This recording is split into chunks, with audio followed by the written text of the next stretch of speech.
Thom Hartmann here on the news. You need to know this. The Supreme Court did not hand down a ruling on the constitutionality of Obamacare today, but it will within the next week. However, we already know who's winning the battle of public opinion regarding health reform, and that's the big spending corporate oligarchs. New York Times reports that opponents of Obamacare have massively outspent supporters of Obamacare on the TV airwaves since the Affordable Care Act was signed by President Obama back in 2010. Over $235 million have been spent on TV ads attacking the president's health reform law, while only $69 million have been spent supporting the law. That's well above a 3-to-1 advantage.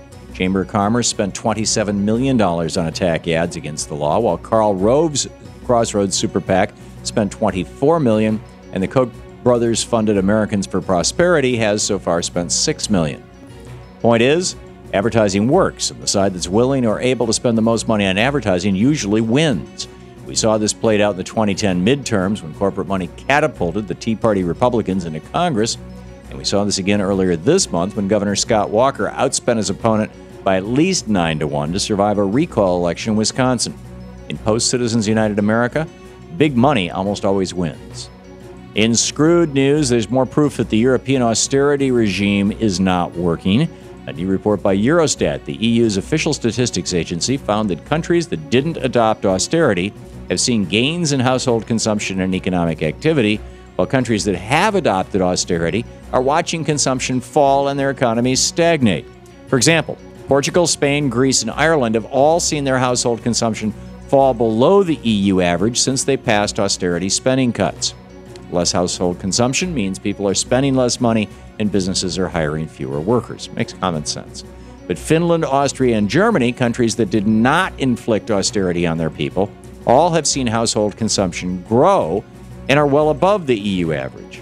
This shouldn't be too surprising since austerity is meant to shrink economies, which is why Republicans in the United States are champions for austerity. They want the economy to tank so they can blame it on Obama. In the best of the rest of the news, Darrell Issa did it. The Republican chairman of the House Government Oversight Committee convened a vote Wednesday to hold Attorney General Eric Holder in contempt of Congress over Holder's refusal to turn over documents related to the DOJ's Fast and Furious program. Those documents could compromise active criminal investigations and have been withheld by the president using executive privilege. But Issa moved forward anyway, getting all 23 Republicans on his committee to support his contempt vote, while every single Democrat on the committee voted no. The best reaction to Wednesday's vote came from former Speaker of the House Nancy Pelosi, who slammed it as, quote, strictly political, end quote, and reminded reporters that when Democrats controlled the House, they could have arrested Karl Rove for contempt of Congress, but chose not to because it didn't serve our country. So Republicans hold an attorney general in contempt over a bizarre conspiracy theory, yet war criminals and operatives who leak names of CIA agents for political retaliation get to walk. A new report by the Department of Energy claims the United States has enough existing renewable energy to supply 80% of the nation's electricity use by 2050.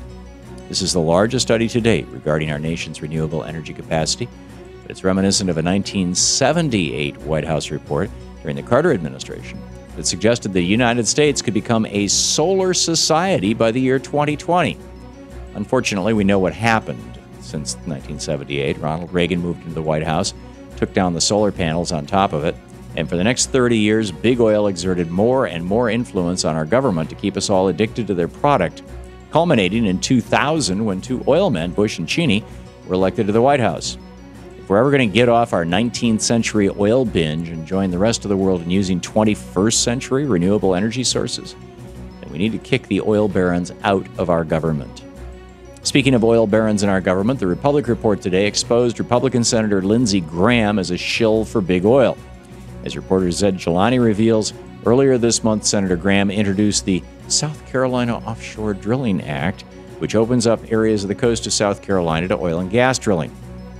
This law is great for oil and natural gas companies that want to expand their pollution off the coast, but it's terrible for residents along the coast who fear oil spills and who want their lawmakers to instead pursue renewable energy. To show their appreciation, though, 3 days after Senator Graham introduced the bill, the American Gas Association, along with several other gas and oil interest groups, threw the senator a lavish fundraiser. This blatant quid pro quo of favorable legislation returned with hefty campaign contributions should worry all of us who want a democracy free from corruption. And it's more proof that we really do have the best government money can buy.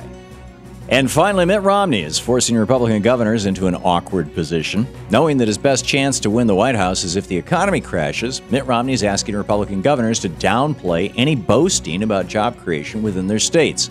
Bloomberg News reports that Romney's campaign reached out to Florida Governor Rick Scott, asking him to tone down his talk of job growth in the Sunshine State, since that hurts the Romney campaign's message that President Obama is hurting the economy. Members of the media, members of both political parties, and I have been saying for years that Republicans are trying to crash the economy to win the election in November. And when an economy is improving, that means they also have to lie about it to win. And that's the way it is today, Thursday, June 21st, 2012. I'm Thom Hartmann on the news.